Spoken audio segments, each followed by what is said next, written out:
we just slip by this? No. Every year at this time, well, first of all, I'd like to officially welcome Chuck as our newest board member. It's nice to have you. Thank you. Every year at the first meeting, we elect officers for the year. We're going to follow the established rotation. Since I was vice president last year, I would be president, Steve Mills would be vice president, Spencer Bricky would be secretary, and Chuck would serve as the new member. I would entertain a motion. So moved. Second. Motion been seconded, made and seconded to approve the list of officers as presented. All in favor, please say aye. Aye. Opposed? Motion carries. Sydney, it's nice to have you with us this morning. Would you like to introduce yourself and say a few things? Maybe you could just make this a regular event where you just come by and...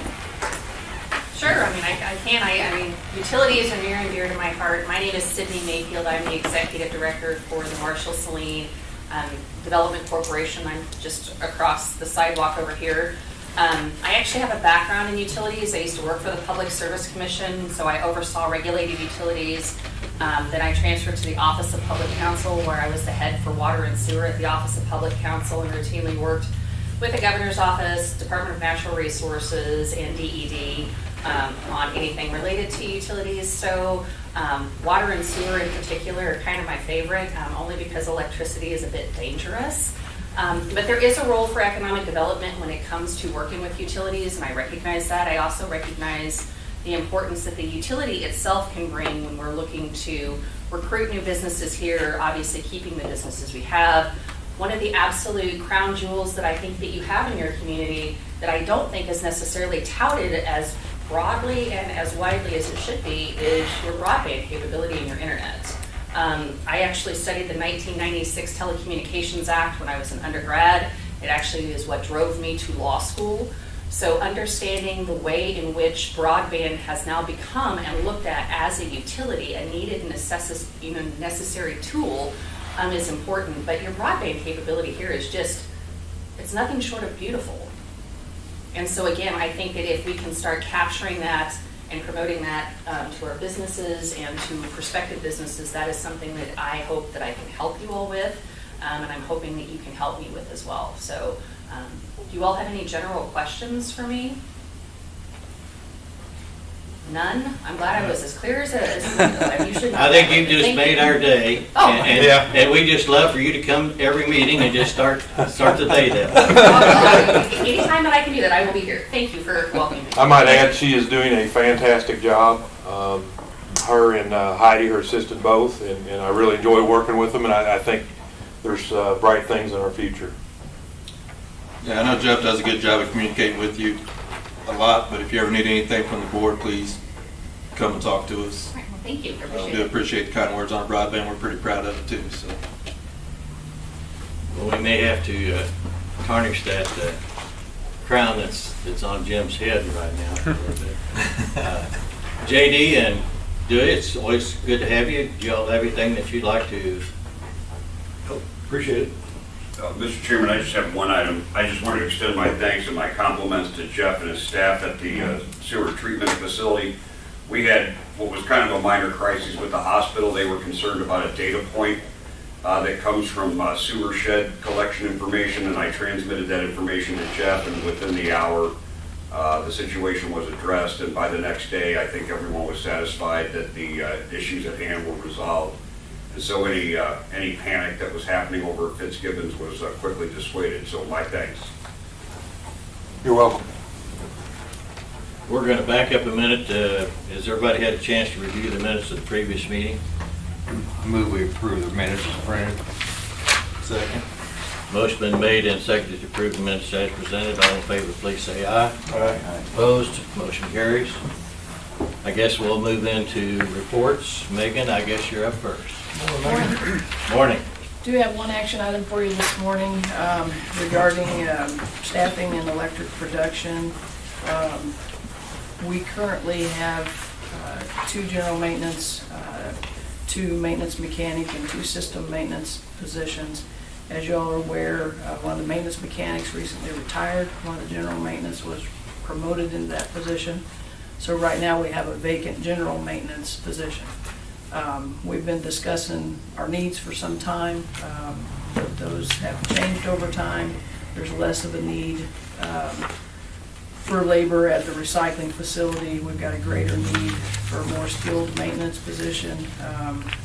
That systems maintenance position, they help with operation of some of the turbines and generators and do a lot of maintenance work and troubleshooting on those.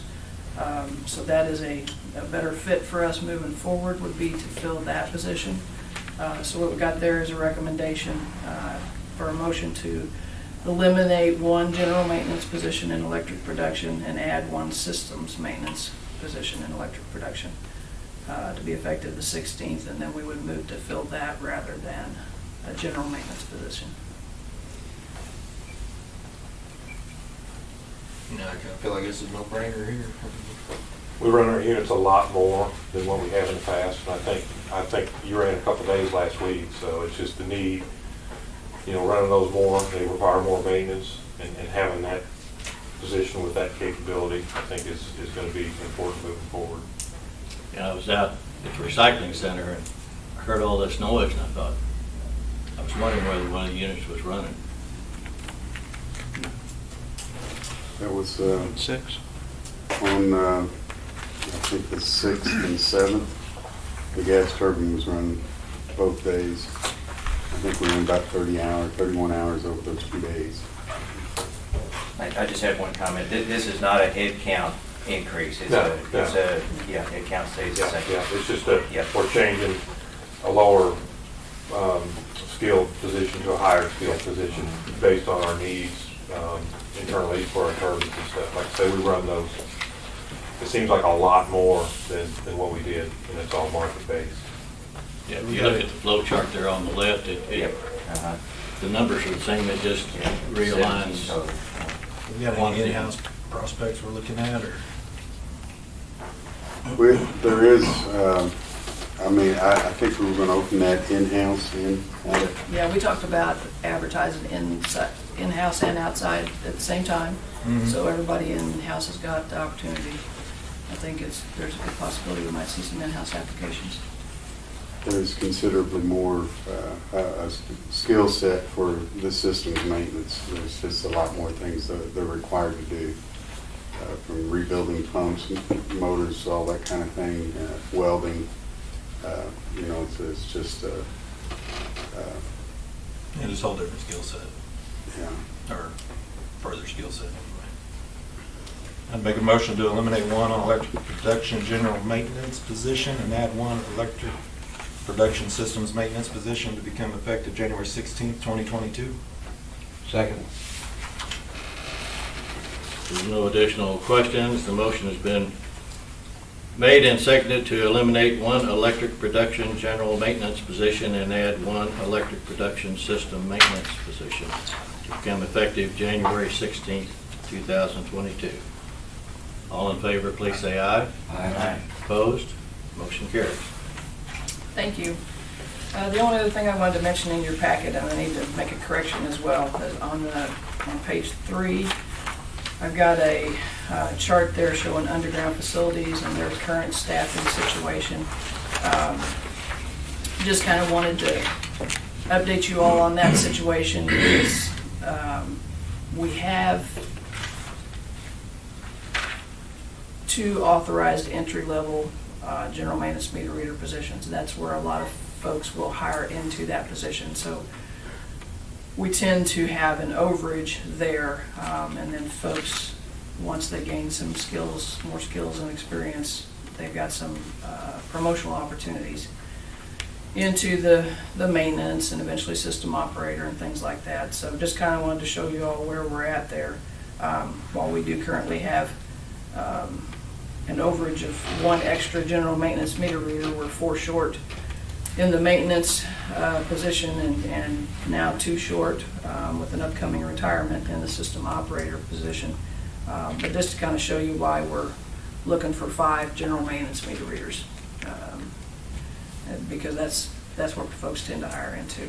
The correction I need to make, and I'm sure some of the others saw it, I know Chuck saw it, I had a little fat finger syndrome on the total in the middle column there on current personnel. That's 15, not 18. I apologize for that. So, other than that, I don't think I have anything else. Be happy to try to answer any questions. Any questions for Megan? If not, thank you, Megan. Nolan, you're up. Morning. Morning. Do have an action item for you all from the flood that happened in June. To replace those dump trucks, we did get bids. We had 3 companies submit bids for that, 3 for what we were looking for and an alternate.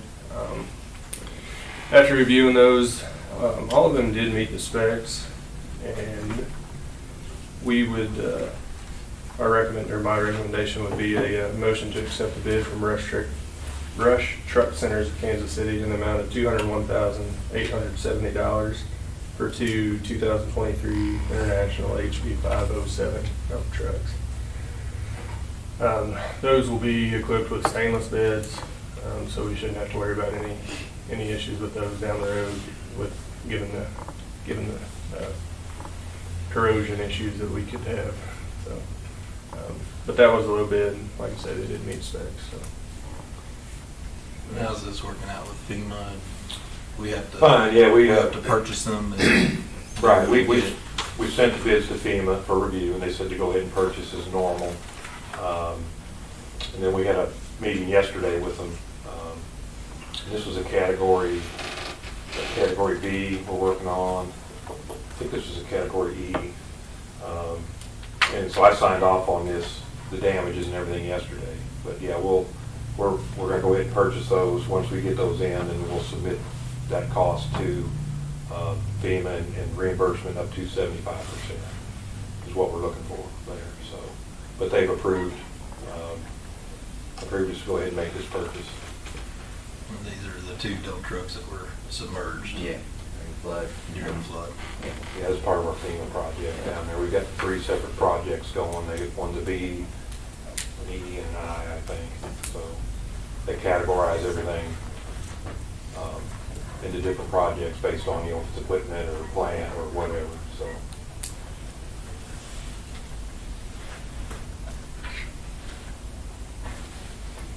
I think we've talked about this quite a bit. So. Got to have them. So make a motion to accept the bid from Rush Truck Center of Kansas City in the amount of $201,870 for 2 2023 International HB 507 dump trucks. Second that motion. Motion has been made and seconded to accept the bid from Rush Truck Centers of Kansas City in the amount of $201,870 for 2 2023 International HB 507 dump trucks. All in favor, please say aye. Aye. Aye. Opposed? Motion carries. Since it's going to be almost a year before we get them anyway. And actually, after that meeting yesterday with FEMA, we had looked at, I think you brought that up, Ken, about moving the break room for mitigation efforts. That the cost that we got on that was not going to be feasible, or I don't believe it's going to be feasible. So, we would like to get a consensus from you all to go ahead and actually get some proposals just to kind of the remodel of the existing break room and bathroom in the filter building. We are still looking at getting pricing to raise that berm, so hopefully that would never happen in the future. But Yeah, who knows? right, I mean, but I think as far as mitigation goes, that the berm raising is going to be more feasible than moving the break room. We're going to be protecting a lot more by raising that berm than we would be by just moving the break room. So that we've gotten board approval on everything else so far, and I think as far as FEMA is concerned, that's what they would want us to go ahead and do. And unless I'm wrong, Jeff, I think. No, they go ahead and get, I think the estimates we had on the break room repair were like $36,000. Well, to move that up and attach it to the office was 160-some thousand. The berm, the one price we have, is 150,000 to put a concrete wall on top of it. And I think we're still pursuing that mitigation effort because that's going to protect everything. Moving the break room only protects the break room. And so we just need to go ahead and get bids for the break room remodeling. And it's similar to the truck and these other projects. Once we get bids, we'll bring them back to you guys. We'll actually probably show those to FEMA first, get their approval, bring them to you guys for approval then. So just need board approval to request bids for break room remodeling or restoration because it's just an empty room right now with broken floor tiles and everything else. Look like it's been through a flood. It's been through flood. You just need board consensus. I think consensus would be fine. I say go ahead and get bids. That's okay with board members? Yes. Great, thank you. Other than that, a couple updates.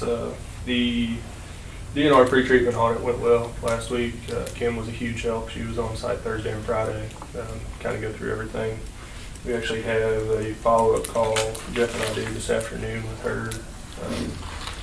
We have, one of the recommendations that was made was a industrial waste survey for our community, which I think was going to come up whenever we got the new permit also. So anyway, we had that meeting this afternoon to kind of talk more in depth about that stuff and some additional sampling that we're going to do across the system to help look at our local limits analysis and things like that. So other than that, I don't have much to add unless you guys have any questions. What's the deal on these overhead doors, man? Why are they not? Is there any certain reason why we're not getting bids on these, or? I don't know if you had a chance to reach out to them, the bidders.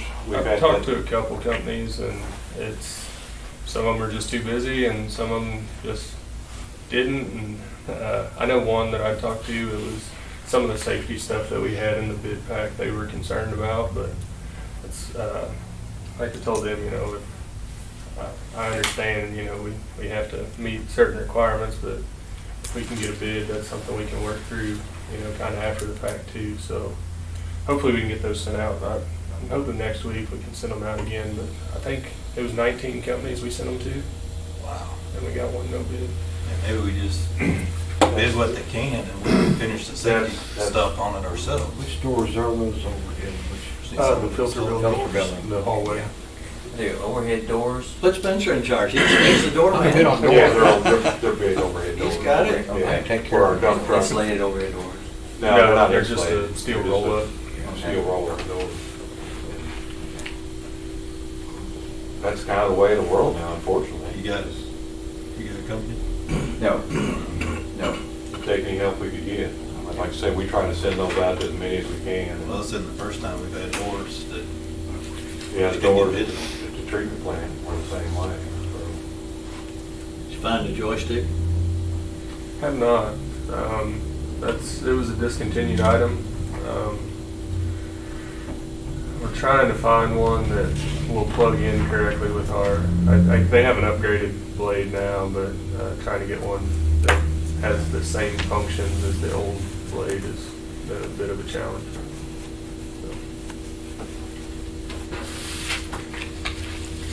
So you might need that. Yeah. That's pretty quick. Any additional questions for Nolan? If not, thank you, Nolan. Jeff, I guess you're up for Grant. Well, for Grant, Grant does have one action item in today's board packet. It was a budgeted item, or is a budgeted item. We've been working with Burns and McDonald. As you guys know, I&I has been a huge issue for a long time. with the improvements to our collection system, that problem has been moved from the private side or customer side to our treatment plant. When we get rain at our treatment plant, it floods quick. And I think if you look at last year's statistics, I'm getting ready to put out the annual report, we treated 500 million gallons of rainwater. And with the efforts that we've made on the public side, manhole rehab, cured in place pipe, open cut replacements, and the inspection program we have, we're pretty sure 80+% of this is coming from the private side. Now, where that is, I don't know. What we need to do is have a study completed. Burns McDonald, we chose them based on their engineering qualifications-based selection. They've got a group that's very good at this. That's all they do. It would amount to a flow monitoring and hydraulic monitoring study.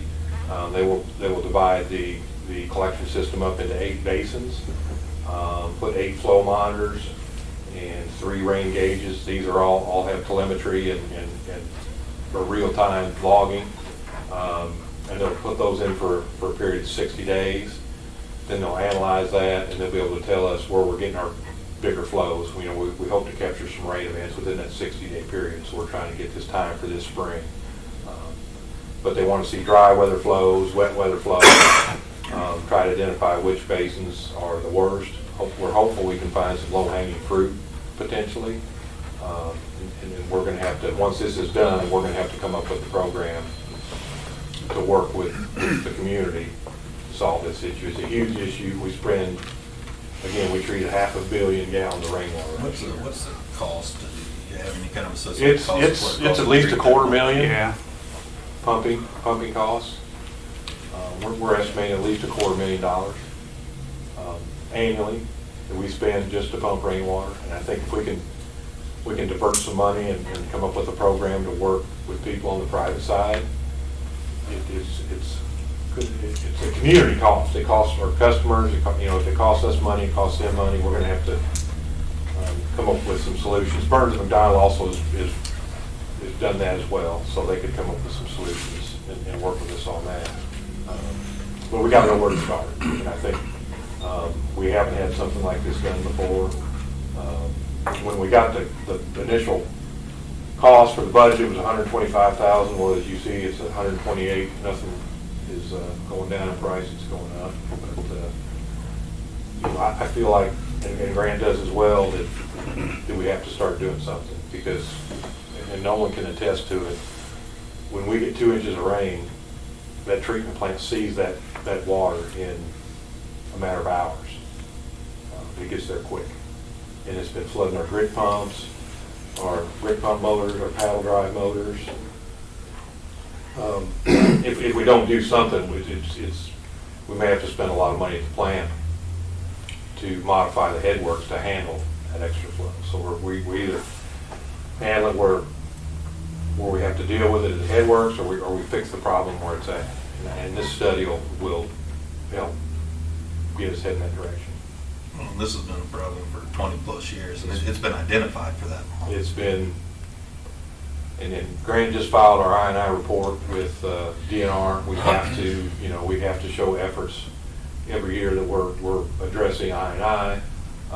We're doing that on the public side, but I mean, if we've got all our problems fixed, and we're still getting 500 million gallons of water a year to treat. We need to try to identify those areas as well.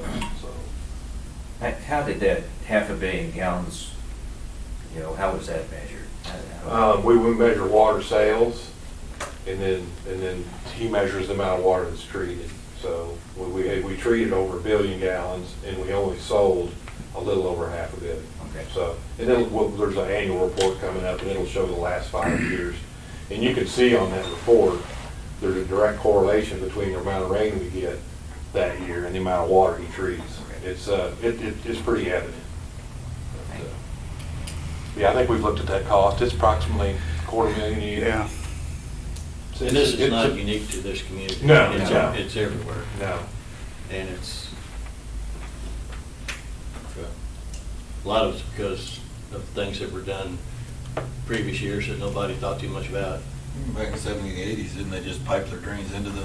It's foundation, Yeah, foundation drains. Are tied into the sanitary Yeah. sewer, yes. Yeah, foundation drains, gutter drains.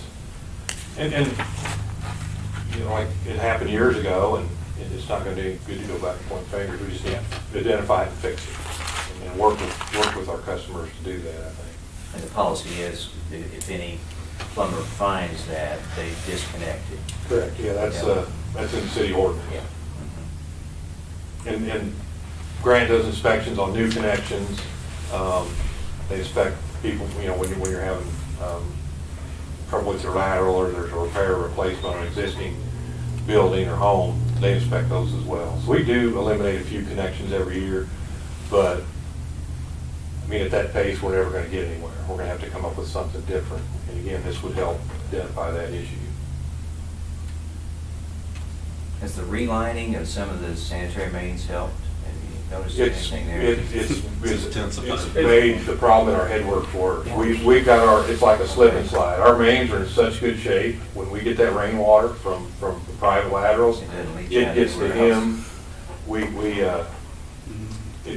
it happens quick. Yeah, 10 years ago with our old headworks, or, well, 10 years ago before there was 10 years worth of the slip line or cure and replace done, if we got a 3-inch rain, we would have an elevated flow for 3 or 4 days.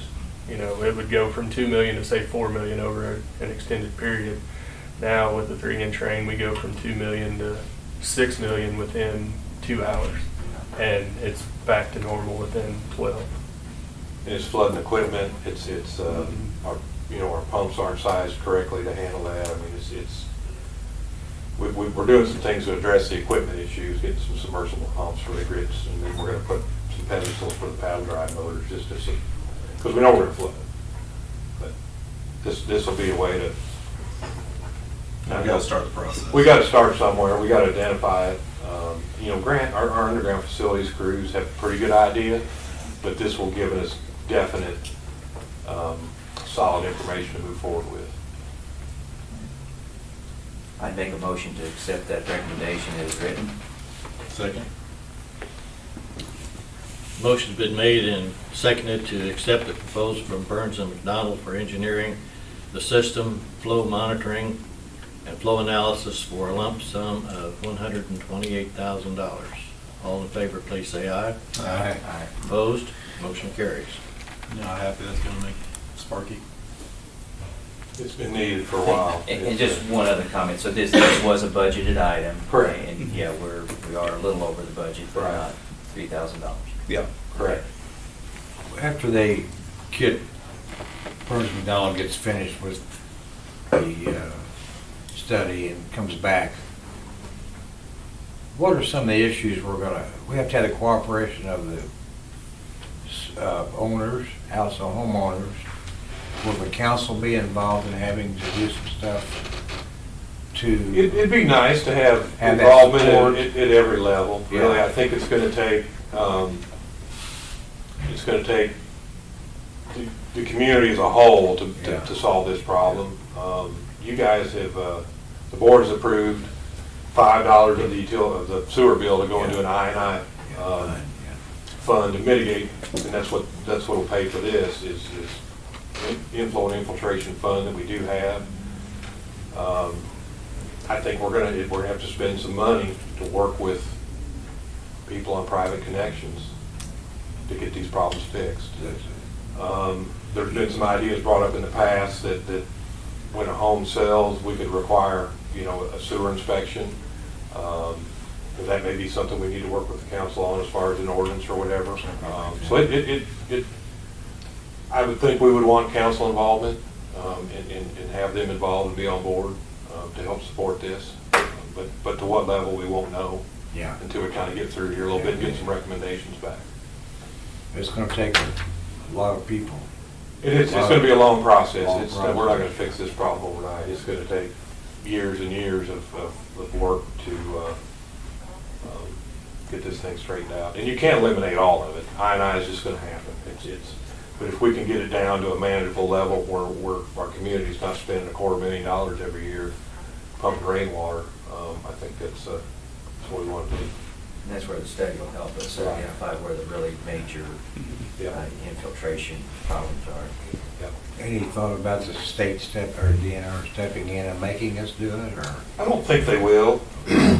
Basically, they have in some communities, Yes, but, they have. but with our Cure-in-Place pipe program, we're doing what we need to do on our public system, and that's really all the state can make us do. And so as long as we're doing that, we're still going to continue the Cured-in-Place pipe. I think we're going to cut that back a little bit to about half of what we've been doing. So that'll free up some money to spend on the mitigation part once we identify where that work needs to happen. So,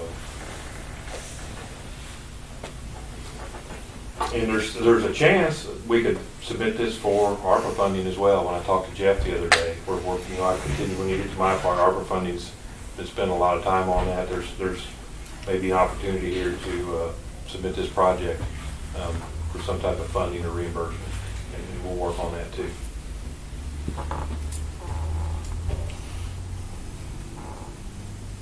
If you guys have any other questions in the grant section, I'll be try to do my best to answer them. Do you have any more questions for underground? If not, thank you.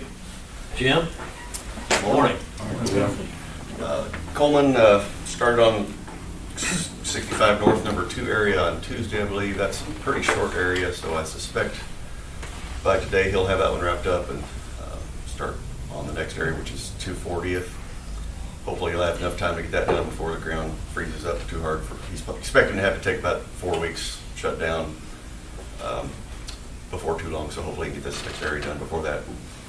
My guys, we've had a fiber jetting demo yesterday, didn't go great, so they're back today trying to get it finished up. We had some air compressor problems, not getting enough sufficient air, and one section of conduit probably has a blockage of some kind. So originally we were planning on trying to blow 4,000 feet, and I think we're scaled that back to 3,000 feet, trying to do that this morning.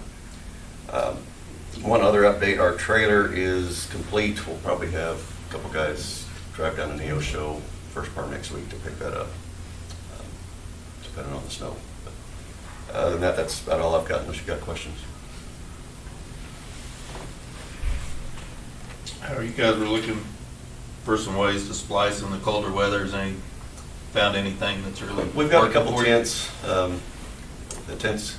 The biggest problem for us splicing the cold weather is the aerial stuff, because putting up a tent on a pole, that gets problematic. But for the most part, the grant, we don't have any aerial splicing, so it's just some leftover stuff. A couple areas on 65 North, and we're just about done with all those. So hopefully this afternoon, the wind will calm down a little bit and we can get some more aerial splicing done. The stuff on the ground, we can set up some tents for the most part. Usually have enough room to do that. The tent they picked, now that they've seen it in person, they've decided it's flimsy, but we've got some other tents, walls and whatever else, and heaters and things like that. So, but yeah, the main thing right now is trying to get fiber pulled in so we can splice it. But we're fairly well caught up on splicing. It's just the slow part right now is getting fiber pulled. What's the temperature you gotta have that stuff to be able to make a good connection? It's Or just warm it up to be able to work it? Yeah, for the aerial stuff, you need 40 degrees and sunny and not too terribly windy. Batteries start shortening up and the fiber gets stiff. Any colder than that, it gets a little bit brittle and whatever else. But if you've got a tent and a heater, then we can probably splice down to outside probably 10, 15 degrees, I would imagine. But so far we haven't really found the limit yet. That just personal curiosity was all that Yeah. was. A lot of these, we've had a few troubles here the last couple of weeks with the cold weather and some of our cabinets, and you reach in there and try to move some jumpers around and they're just kind of stiff as a board and whatever else, and so you try not to touch anything, you might break it. Getting a cabinet do more damage than you help.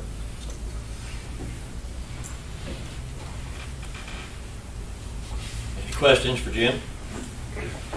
If not, thank you, Jim. Thanks, Jim. Travis, good morning. Morning. Morning, Travis. Just one of the updates on the way belt feeder.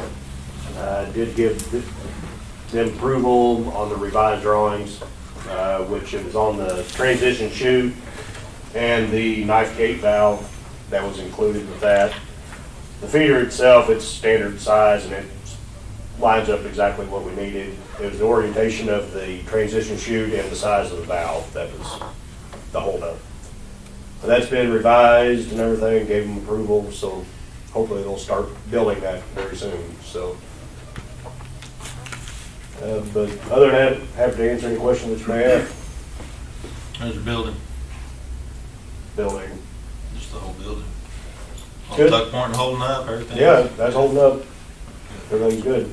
Haven't seen any water in it. We've had a little bit of cold, so it's, sometimes that changes the stuff.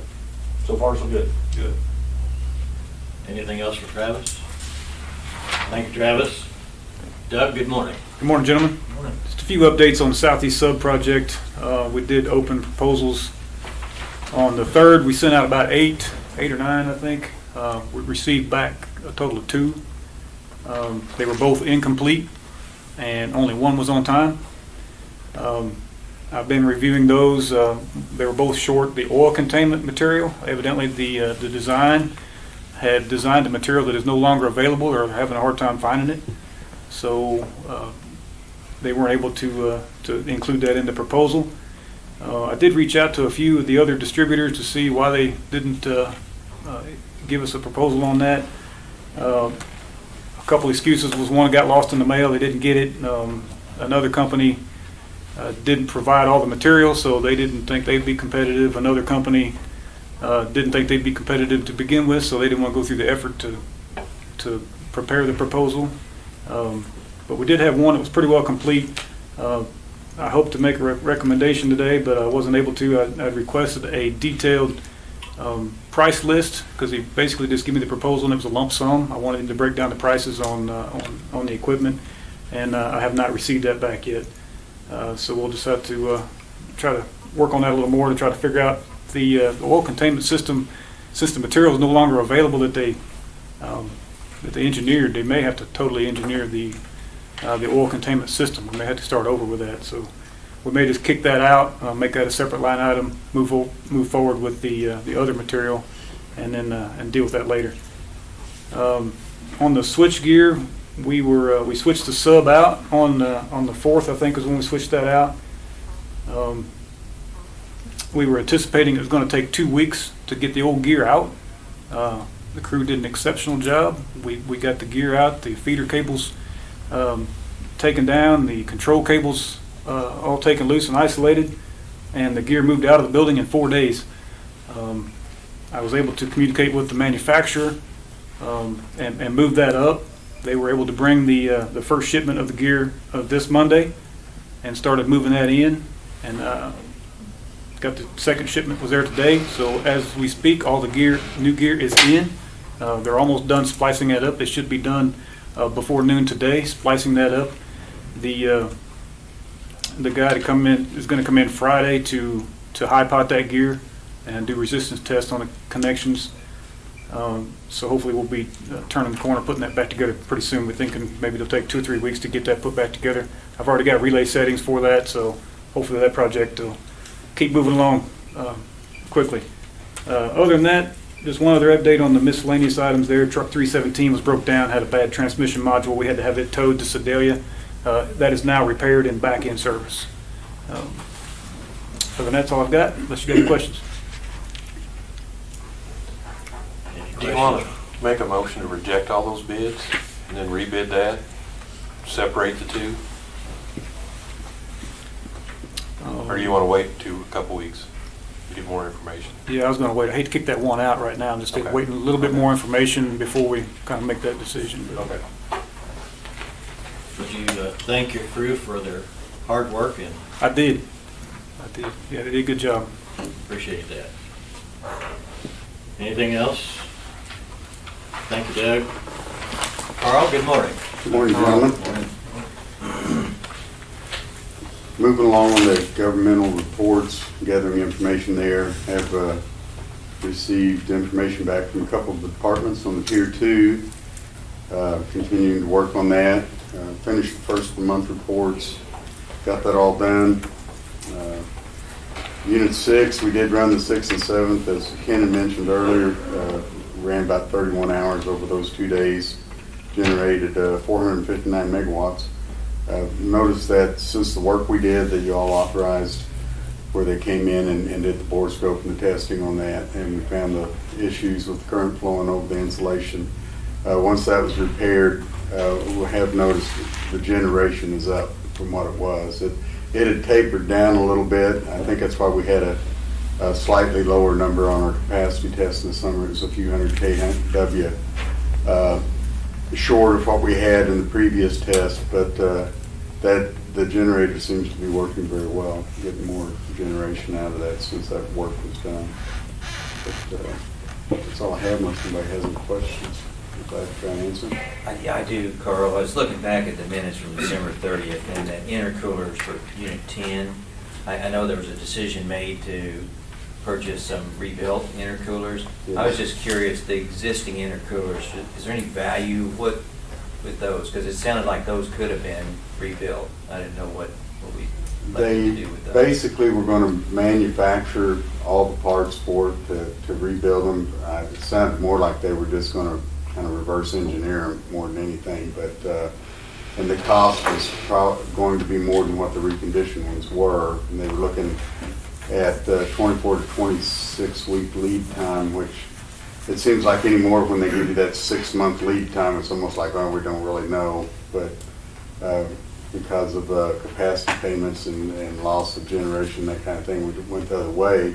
I did ask UPS, who we're getting the reconditioned ones from, if they would be interested in those to rebuild them or give us money for the cores, and they weren't interested in them. The shape they were in were pretty bad.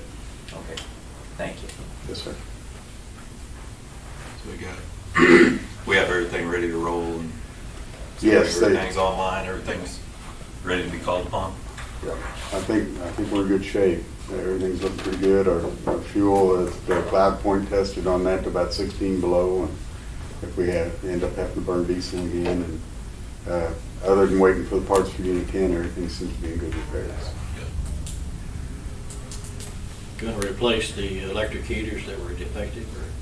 Yes, that we did receive those. There's a total of 18 heaters in the generator that basically just dispels the moisture in there. We found 5 of them bad. That was something else we looked at when we did the testing, and we ordered those in. Those have been replaced and are in service.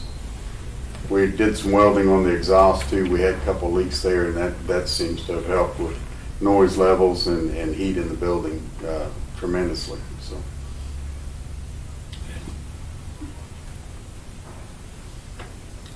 Any questions for Carl? Thank you, Carl. Good morning, Tony. Morning. Morning. Just have some miscellaneous items there. I've been working with Jeff on the year-end annual report. We're getting close to getting that completed. I did update the loan rates. We do that twice a year. We do it at the end of December and then the end of June, and so they are slightly going up. I did complete that application from MMU on the down to wastewater plant. Talking with Jeff, I think we communicated to some local banks to see if they want to be involved in that process. I think we are just waiting to hear back if they want to join in on that or not. Did have some additional detailed information to send to FEMA and SEMA. Been getting that to Jeff. And January, here in a couple of weeks, we're going to start running parallel with the new software and our old software at the same time. So we're getting pretty close to going live on that. I think it's just February 21st is when we're going to be full blown on the financial side. And then, like I said, in June, we're going to be on the billing side.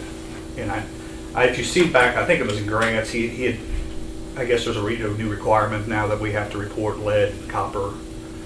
He did communicate that to me, and I reached out to Tyler, to our billing implementation team, and they are going to add something in there so we can track it within the software. So But it's going along good. I think we start that billing side here in the next couple of weeks. We'll start getting that going, so. Look like it's going pretty well. It is, I think so. There's a lot of new, a lot of changes for some of our staff that's been doing the same thing for 30 plus years, but I think it's in the right direction, so. I feel pretty good about it. I think we're changing our timesheets around and all that, so I've been trying to reach out to department heads and communicating that and getting them involved, so. I know it doesn't seem like it, but that was a pretty decent project that we accepted when we took on Tyler and made that change. That's a big change. Yeah. Well, hopefully the free gym up there in the back. With the growth of our broadband, I mean, I think that's the direction we needed to head, just because Jim's plate was pretty full and he's keeping busy there. But yeah, I think this will give us more options for customer service as well, as far as taking payments and that type of stuff, which is, We'll be able to take credit cards, debit cards, and credit cards in person, yeah, which would be a huge. And this will all work for the time of use. Yes. Great. Yeah, the billing, that comes in June, I think, when we go to the billing software. And then our billing side will also have the net metering. We were just talking to Jeff yesterday about that, how we'll be able to identify that on the bill, that have people that have net metering. It will change because they will, right now we give them at it, basically we just offset it at retail rates, what they generate, and this statute is avoided cost, so we're going to be able to show a credit every month on the bill. And I think Jim he could have done it in our software, it's just, it was too much time consuming, I think, to ask him to do that, so we were just going to wait till the new software came out and have that. And we were changing it anyway. Right, so. yeah, so. It's all good though.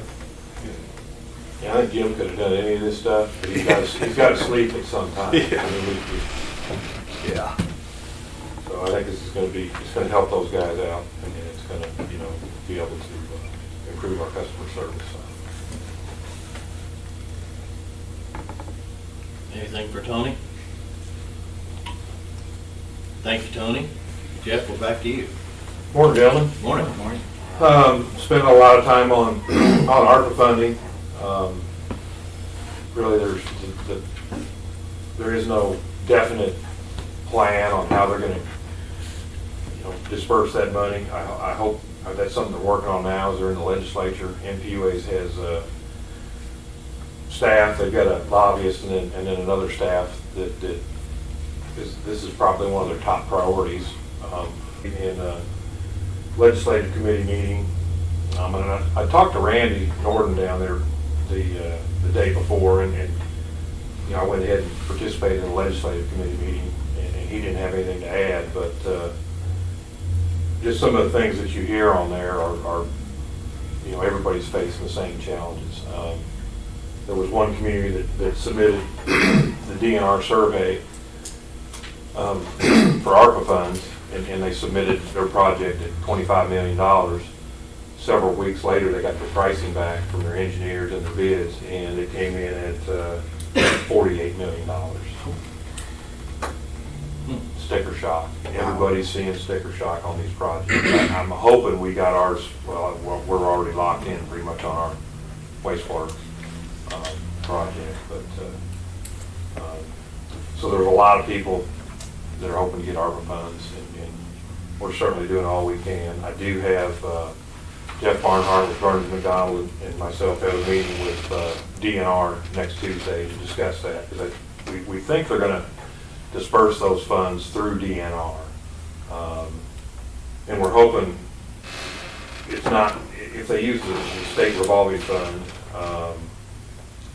that they make some modifications to it, because as that program exists, there's lots of hoops, different things that may make it difficult for us to get funding on this project. So just continuing to stay involved with that. As Tony mentioned, we did discuss funding for this project through the MPUA lease finance program with a couple banks. Not sure how that's going to work out. One of the banks is going to talk to MPUA today. I kind of made that connection with them. So we'll kind of see where that goes. We've got a draft timeline on closing out on that loan. Interest rates are starting to kind of creep up, and you know, we want to make sure we don't drag our feet and get stuck with a higher interest rate, particularly if we don't get any ARPA funding. So I mean, it's just kind of a balancing act right now. There's a grain belt update today. The project developer in Venergy is going to have an update today at 10 a.m. I don't know if we'll get done in time to participate, but I'll certainly be able to reach out to MPUA staff, and I'm sure they'll send out some meeting notes.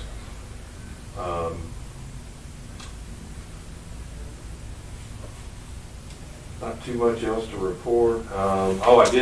We did get notification that the USDA has released the $7.5 million for our second round grant. I got a call from Kyle Wilkins. He was on Cleaver's staff.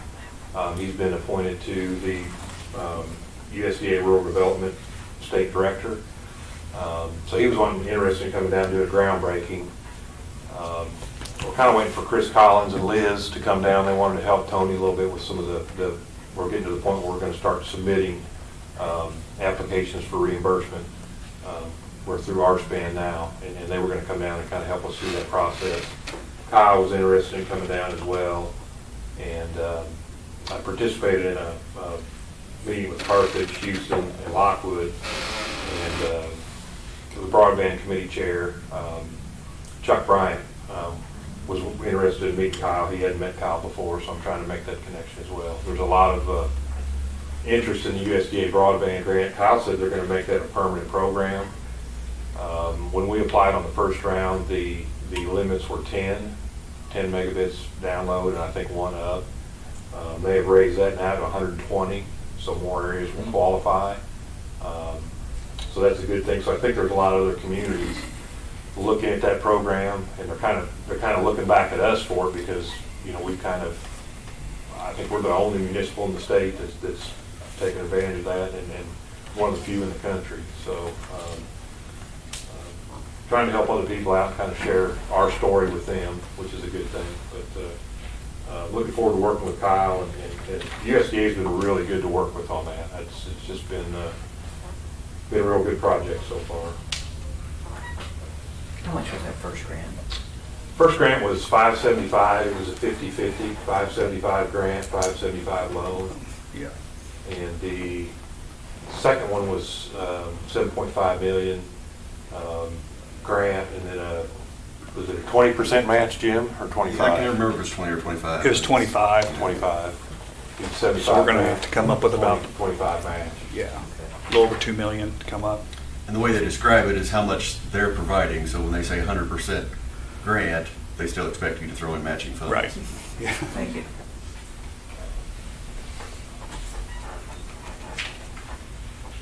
Anything else for Jeff? Any movement on the solar farm fronts?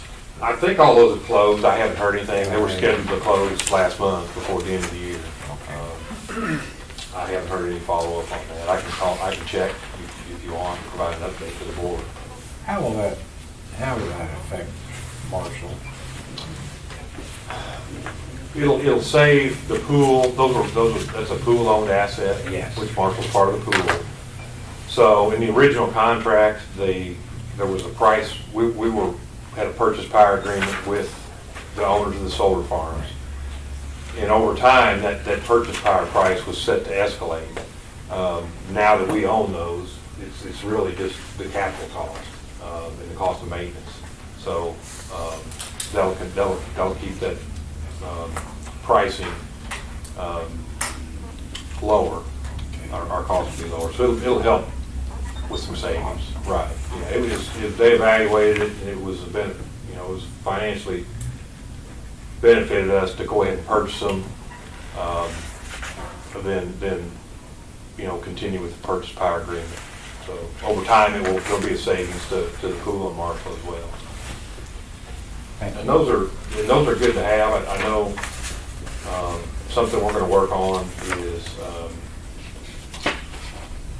credits, green energy credits. A lot of the requests we get from Missouri Partnership request green. We want to know if they have access to green energy. So having that as well is going to be able to help attract businesses that are looking for that. And there's some wind energy as well that we can offer through the pool.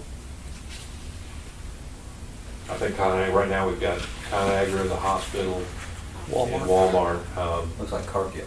I don't think it's, that's what I see here. Yeah, it's Cargill, Hospital. Walmart, and the Yes, hospital. Cargill, Walmart, and hospital. Yeah, it wasn't ConAgra, but yeah, so there's some purchasing renewable energy credits now. So.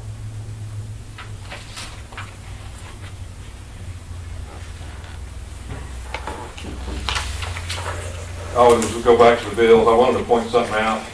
I know Spencer likes these, so if you look, I put two colored sheets in there, one from the winter, we got one from June and one from November, and what you'll see is the market pricing difference. In the winter, you're seeing 2 peaks, whereas in the summer, in June, you're seeing 1 peak. And actually, you're seeing higher prices in the wintertime. So when we go to time of use, we'll have 2 seasons that reflect what we're seeing here on these stat sheets. I just thought that'd be interesting. You could really kind of see how the weather affects the market in winter versus summer. And those are actual costs. So when we go to time of use, we'll be able to kind of mirror what we're seeing here on our pricing. And Toth had all this data to evaluate moving forward. So that all this has been available. I just thought it would be a good time to share with you guys now. You guys see that difference. I'm interested in the sources of generation too. It's significant. And you can see that changed a little bit. Yeah, it did change. Right. And I think a lot of your winter pricing, some of that is your gas prices are higher, so your fuel costs are higher. A lot of units, they take offline during the winter. Yeah. As Carl found out, he used to call into SPP and say, hey, we're taking our units down for maintenance. Now you have to submit to them whether you can do that. And they have to approve it because they don't want everybody's units going out at the same time. There's kind of been a change there too. Transmission, it's going to go up. Transmission, we'll get our last third of the transmission increase starting this month as well. Yeah, so you see it next month. It'll probably go up to high of 60. Yeah, it's 43,000, so we'll be looking around 64,000. I think KCPL's looking at a 20% increase on their transmission tariffs too, so there's some talk there. So it may go up a little bit more, unfortunately. Did we just get hit with that? Yeah, this was one that we got phased in over. They wanted to hit us all last year at one time. Hit us all last year. I don't know if you remember, Chuck, when we had our rate thing, but we had it in thirds, and then, but those are just, that was something the pool was paying, that now everybody pays for their own transmission, but they didn't notify us. I mean, they just told us it was going to happen without any notification. But the 20% increase, that's Kansas City Fire and Light, who actually owns the transmission. They're looking going to PSC, I think, for looking for an increase in rates.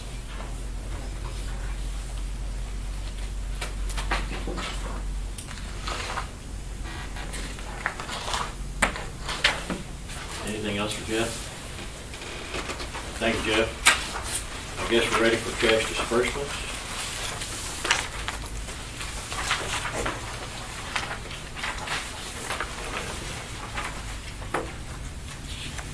So he didn't do very good. Yeah. Power and then you'll see the cities in there, a quarterly payment there is in there. Those are the two big ones.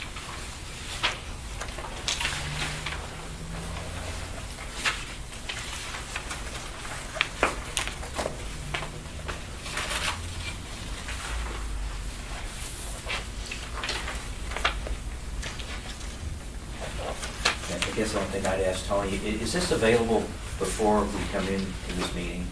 Yeah, you should have got an email yesterday from me. Oh, okay. Yeah. Did you get his Yeah. updated email? Uh-huh. Okay. Yeah, he She got might the check. email If you out. didn't get it, let me know, because Okay. I usually try to send it out around noon, 2 o'clock, right around there sometime the Okay. day before. All right. So, but yeah, if you didn't Okay. receive it, Okay. let me I'll know. look. That's probably where it's at. Thank you. Right around my nap time it comes.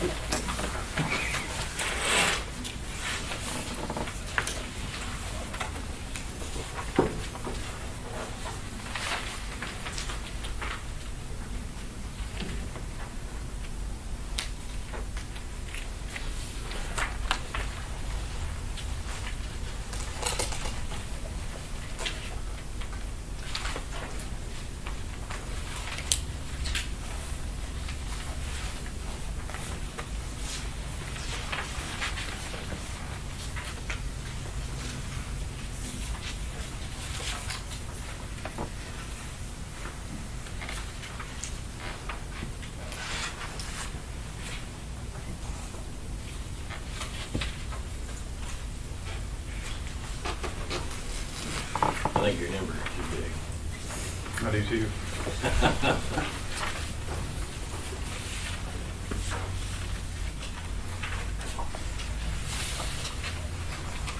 Yeah, usually this time of the month is always the bad one because of the power bill. And then this month you have our quarterly, which makes it even a little bit worse. But I'll make a motion to pay the bills. Second? Motion has been made and seconded to approve cash disbursements. All in favor, please say aye. Opposed, motion carries. Any other business? Thank you, gentlemen, for coming. Next board meeting will be February 3rd and not January 27th.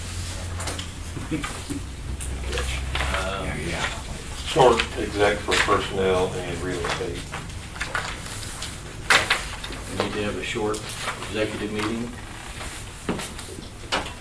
Someone, Move we go into executive session for Personnel and real estate. real estate. Second. Steve Mills, aye. That's for the Ken Brown, aye. We are adjourned into executive session.